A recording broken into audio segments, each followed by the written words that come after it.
अस्सलाम वालेकुम दोस्तों, कैसे हैं आप सभी। उम्मीद करता हूँ अच्छे होंगे। तो अभी मैं खड़ा हूँ रोल साबसर गांव में और यहाँ पर मरहूम बबरू खां की पूर्व विधायक मरहूम बबरू खां की 9वीं पुण्यतिथि है, यानी बरसी है। तो इस उपलक्ष्य में आज यहाँ पर दुआए मग़फ़िरत और श्रद्धांजलि सभा का जो कार्यक्रम है वो रखा गया है। इसके अलावा रक्तदान शिविर भी लगा हुआ है, तो और इसके अलावा प्रतिभोज भी है, खाने का प्रोग्राम भी है। आज का जो प्रोग्राम है वो पूरा लाइव मैं आपको दिखाने वाला हूँ। अभी आप देख सकते हैं, जस्ट ही मैं सभा स्थल में मैंने प्रवेश किया है। प्रवेश करते ही आपको दिखा देता हूँ। यहाँ पर प्रभु सिंह जी कारंगा हैं। दोस्त क्या हाल है? और दाऊद खान जी देश तो भिजरी बगासरा आलमास हमारे गाँव से काफ़ी संख्या में लोग हैं। और ये है अपने याकूब भाई, याकूब का है बबरू खां के जो बड़े बेटे हैं, बहुत ही शानदार शख्सियत है। और चुनाव में हाकमली खां का जो चुनाव में कार्यक्रम था इन्होंने ही देखा था। और हमारे गांव के काफ़ी सदस्य काफ़ी संख्या में, और ये है सरपंच सदाम खान जोया, इसके अलावा जो प्रधान प्रतिनिधि हैं महिपाल जी नेहरा। वो क्या हाल है? और ये है हमारे बड़े भाई सरपंच खोटिया के सरपंच हैं और सरपंच प्रतिनिधि अशोक जी। और काफ़ी दिनों से मिले हैं, पिछले चुनाव में तो काफ़ी दिनों तक हम साथ रहे थे, 10-15 दिन लगातार। और आज चुनाव पूरा प्रचार कैंपेनिंग साथ में थी। बिल्कुल बिल्कुल।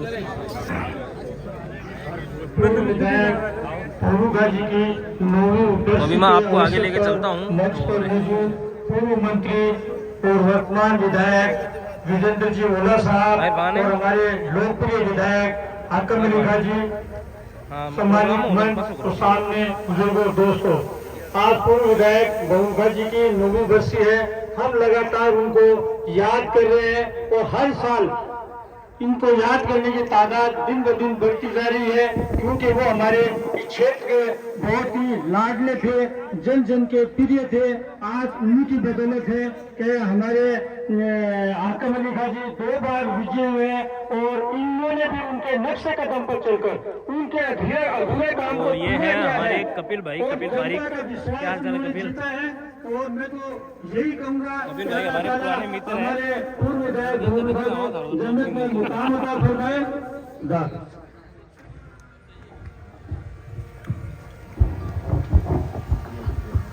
अब हमारे चेयरमैन जी ने यहाँ पर संबोधित किया और मैं विजेंद्र जी का शुक्रिया अदा करता हूँ कि उन्होंने 2018 के अंदर इस तरीके का एक हीरा इस फतेहपुर विधानसभा क्षेत्र से तराशा हमारे हाकम के रूप में, कि जो गुण और जो कर्म और कर्तव्य और जो अधिकारों का और जो संविधान के अकॉर्डिंग चले थे हमारे बबरू खां जी, उन्हीं की तरह हमारे भाई हाकमली खां ने भी चल करके वो सपना जो था विजेंद्र जी का उनको पूरा किया। और आज हम आशा करते हैं कि विजेंद्र जी और भाई हाकमली और डोटासरा जी इस की टिकड़ी यहाँ सेकावाटी के अंदर, हाँ हमारे हाथ से सता तो चली गई है, लेकिन मैं आपको विश्वास दिलाता हूं, ये है जाकिर झुंझुनू वाला, झुंझुनू से आज यहाँ पर पधारे हैं। हमारे विधानसभा के अंदर बैठे हैं, उस वक्त तक ये मानिए कि हमारी सत्ता गई नहीं है और मजबूत हो एक टिकड़ी हमारा काम करेगी और हर क्षेत्र के अंदर हमारे ये काम करेगी। तो मैं धन्यवाद देता हूँ विजेंद्र जी से। अब मैं हमारे लोकप्रिय और हमारे सम्माननीय हमारे साथी रिजवान खान और साजिद भाई और कुर्सियों पर अपना स्थान ग्रहण किया है इन्होंने। चालू है, टेंशन मत लो। आज इस श्रद्धांजलि कार्यक्रम में हमारे धर्म गुरु जो यहाँ विराजे हुए हैं वो सब लोग, हमारे विधायक महोदय हाकम साहब, हमारी प्रधान जी, नगर विजेंद्र सिंह जी का जो उद्बोधन है वो आ चुका है, तो मैं आपको एक बार वो सुना देता हूँ। उसके बाद में फिर से आपको लोगों से मिलवाएंगे। जो हाजिरीन और जो लोग यहाँ आए हैं, वो सब जो लोग नए हैं उनसे निवेदन है फॉलो जरूर कर लें। आज से ठीक 2 साल पहले बबरू खां जी हम सबसे बिछुड़ गए। बहुत वज्रपात हम पर हुआ था, उसका वर्णन नहीं किया जा सकता। मेरे पिताजी और भवरू खां जी 1 साल के अंतराल में दोनों चले गए।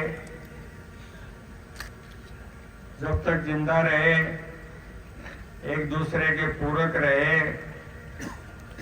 कभी भी ओड़ा साहब ने भवरू खां जी को कुछ कहा, उन्होंने वापस मुड़ के नहीं कहा, ना नहीं कहा। और भवरू खां जी ने ओड़ा साहब को कहा तो उन्होंने उनकी बात को नहीं घेरा। उसी परंपरा को आगे बढ़ाते हुए जब 2018 में विधानसभा के चुनाव आए, बहुत तरह की बातें हुई। बहुत बड़े बड़े लोग भी दौड़ में थे। यहाँ तक भी कहा कि हाकिम भाई तो मंडी तक का नेता है। आप हमारे पार्टी की हाई कमांड ने, हमारे प्रदेश के नेताओं ने हमारे निवेदन को मानते हुए उनको आपके बीच में भेजा। वो संघर्षमय स्थिति में आपने उनको विधानसभा भेजा। पहले भी कहा था कि पहले का तो काम था वो भवरू खां जी रोड़ा साहब का था। उनकी बात को और उनके व्यवहार को आपने आगे रखते हुए हाकिम साहब को यहाँ से भेजा। हाकिम साहब के साथ ओड़ा साहब का और भवरू खां जी का काम और आदर्श तो थे ही, पर उन्होंने भी आपकी सेवा की। एक बार पहला चुनाव कोई भी जीतना बड़ी बात नहीं होती है, पर दोबारा रिपीट होना बड़ी बात है। वो आपके बलबूते पर वो यहाँ से रिपीट हुए। भवरू खां जी के जो काम थे, उनके बलबूते पर उनका जो व्यवहार आपके साथ रहा, उसके बलबूते पर वो यहाँ से सुन के गए। दोबारा रिपीट जो उन्होंने आपकी सेवा की है, जो भवरू खां जी के और ओड़ा साहब का जो संपर्क था आप लोगों से, उसको कायम रखते हुए वो सफल हुए। आपकी पूरे मनोयोग से सेवा करी, बहुत सारे काम भी किए। पर जैसा हमारे उद्योग शक्ति बता रहे थे, आपने हमारी सत्ता थी तब भी उनका व्यवहार देखा, और अब हम विपक्ष में तब भी आप देखेंगे। हम लोग पिछली बार 21 लोग थे, तब भी कोई कसर नहीं छोड़ी हमारे जनता के लोगों की बात उठाने की। और उसी का परिणाम था कि गोविंद जी को भी सर्वश्रेष्ठ विधायक चुना और मुझे भी सर्वश्रेष्ठ विधायक चुना। अब तो हम 69 लोग हैं, बहुत बड़ा विपक्ष है। तो आप ये नहीं समझें कि सत्ताधारी दल है जो मर्जी है इसको कर लेगा और आपकी आवाज को नहीं सुन पाएगा। हम सुख दुख में आपके साथ हैं, साथ रहेंगे, एक टीम की भावना से आपके साथ रहेंगे।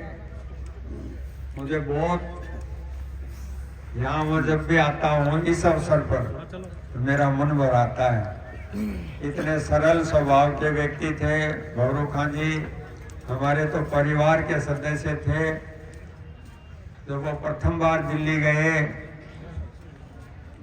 टिकट के लिए, 10-15 दिन वहां रहे और ऐसे सेवाभावी थे कि उसका वर्णन नहीं किया जा सकता।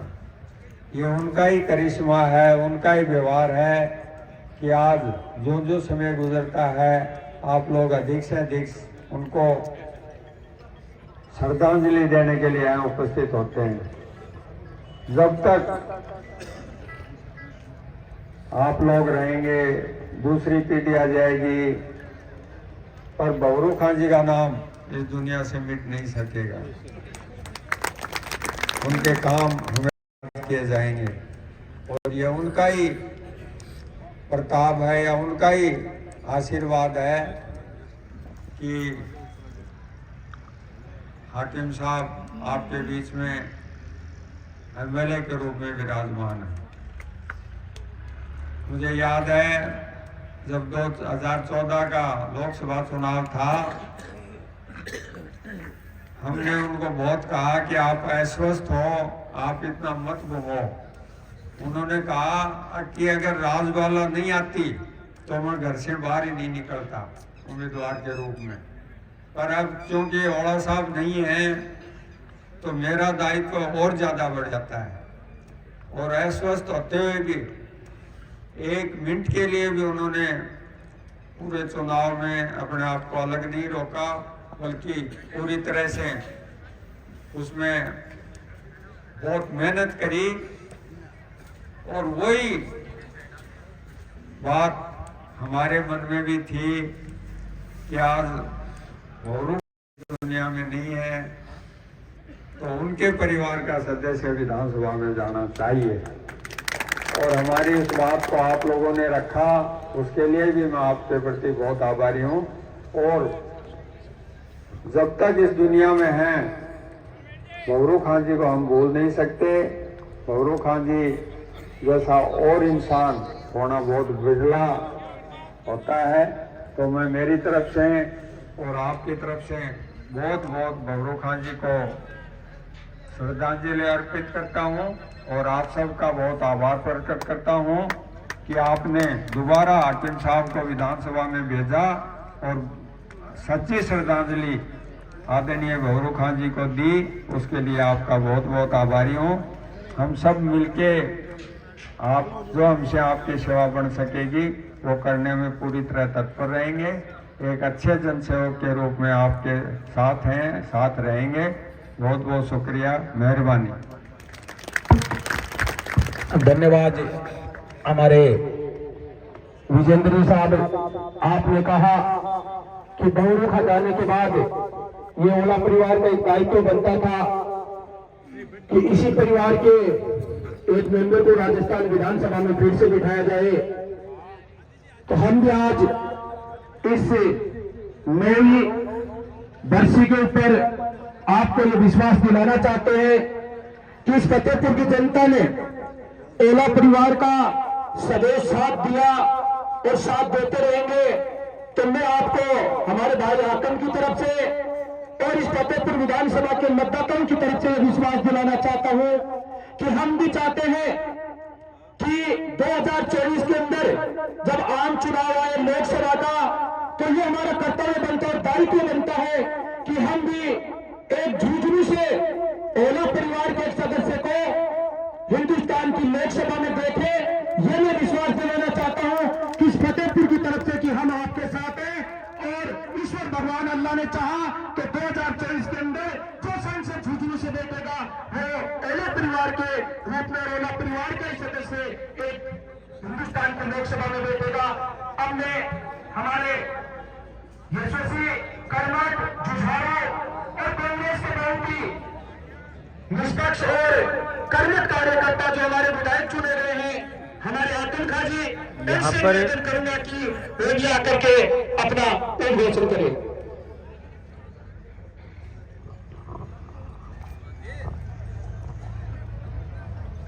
आज इस श्रद्धांजलि सभा और बरसी के प्रोग्राम पर पधारे हमारे झुंझुनू के विधायक, पूर्व मंत्री, मेरे बड़े भाई सम्माननीय बलजेंद्र जी ओला साहब, फतेहपुर सभापति साहब, प्रधान जी, रामगढ़ के चेयरमैन साहब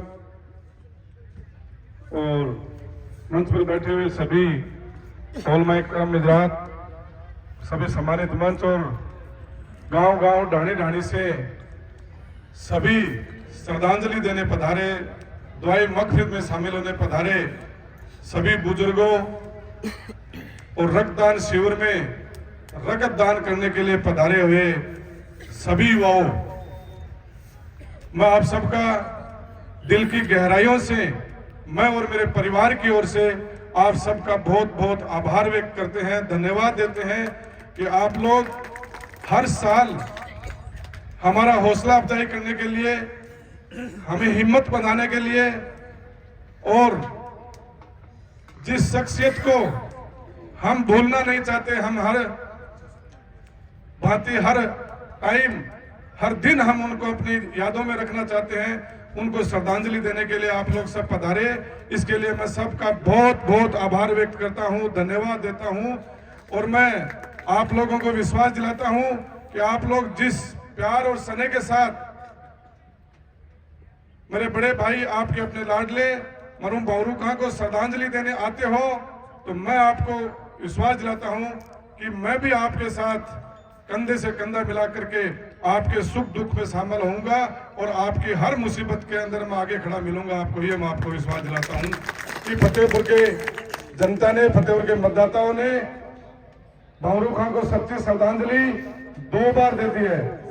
स्वर्गीय श्री शीश राम जी ओला का लगाया हुआ एक छोटा सा बीज जो 1998 में उन्होंने लगाया था। अभी ब्रजेंद्र जी कह रहे थे ओला साहब की एक बार तो आदमी चाहे शीश राम जी या बावरू खां की वजह से जीत गया हो, लेकिन मैं आपको कहना चाहता हूं माननीय विधायक जी, मेरे बड़े भाई साहब, कि मैं आज भी उन्हीं दोनों शख्सियत की वजह से आज इस मंच पे हूं और फतेहपुर की जनता ने मुझे उनकी वजह से आशीर्वाद दिया है। मुझे एक आदमी ने आशीर्वाद दिया था कि भाई तेरे साथ तो एक तरफ तो तेरे शीश राम जी ओला खड़े, एक तरफ बावरू खां जी तेरे साथ, उन दोनों की आत्मा तेरे साथ खड़ी है।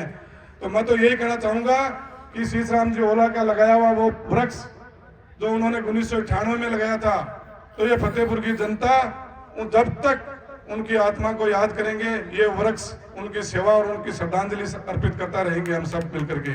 ज्यादा टाइम न लेते हुए, अभी दुआ का टाइम हो गया है, 11:30 बजे का टाइम दिया था लेकिन 12 बजने वाले हैं, तो मैं ज्यादा टाइम लेते एक बार फिर आप सबका बहुत बहुत आभार व्यक्त करते हुए आए हुए मेहमानों का और सभी सामने बैठे हुए फतेहपुर और आसपास के गांव से पधारे हुए सभी महानुभावों का एक बार फिर आभार व्यक्त करते हुए धन्यवाद देते कि आप लोग हमें यहाँ आशीर्वाद देने पधारे, यहाँ श्रद्धांजलि देने पधारे, दुआएं मकफिर में शामिल होने के पधारे।